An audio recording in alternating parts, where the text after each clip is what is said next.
കഴിഞ്ഞ ദിവസം പെട്ടെന്നൊരാഗ്രഹം ചെമ്പാവരി പുട്ട് കഴിക്കും. അതിൻ്റെ ഒരു മണമൊക്കെ ഇങ്ങനെ മനസ്സിൽ വന്നു കേട്ടോ. അപ്പോൾ അമ്മാമ്മ നാട്ടിൽ പണ്ട് നമ്മൾ വെക്കേഷന് പോയി നിൽക്കുമ്പോൾ ചെമ്പാവരി പുട്ട് ഉണ്ടാക്കിയിട്ട് അതിൻ്റെ മണം അടിച്ചിട്ട് രാവിലെ എണീറ്റിട്ടുണ്ട്. അത്ര സ്മെല്ലായിരിക്കും. ആ വീട് മൊത്തം ആ ചെമ്പാവരിയുടെ മണം വരും. അതൊക്കെ പ്രതീക്ഷിച്ചാണ് കഴിഞ്ഞ ദിവസം കടയിൽ പോയിട്ട് എന്തായാലും ഒരു പാക്കറ്റ് മേടിച്ചു, കൊണ്ടുവന്നു, ഉണ്ടാക്കി കഴിച്ചു. പക്ഷേ ആ മണമില്ല കേട്ടോ.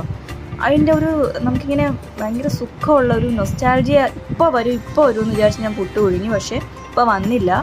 അവസാനം അതിൻ്റെ ടേസ്റ്റ് ഉണ്ടായിരുന്നു, വേറെ കുഴപ്പമൊന്നുമില്ലായിരുന്നു. സോഫ്റ്റ് പുട്ടായിരുന്നു കേട്ടോ. ഡബിൾ ഹോഴ്സിൻ്റെ ആണ് മേടിച്ചത്. പിന്നെ ആ ഒരു വിഷമം മാറ്റാനായിട്ട് നല്ല ചൂര വറുത്തു. പിന്നെ നല്ല തമിഴ്നാട് സ്റ്റൈലിലുള്ളൊരു സാമ്പാർ അങ്ങ് ഉണ്ടാക്കി. സാമ്പാറും ചൂര വറുത്തതും പിന്നെ കുറച്ച് കപ്പയോ ചക്കയാണൊക്കെ ഉണ്ടെങ്കിൽ വേറെ ലെവലിൽ പോകും. പക്ഷേ കപ്പയും ചക്കയൊന്നും ഇല്ലാത്തതുകൊണ്ട് തൽക്കാലം നമുക്ക് സാമ്പാറും ചൂര വറുത്തതും ചോറുമാണ് ഇന്ന് ഉച്ചയ്ക്ക് ആഹാരം.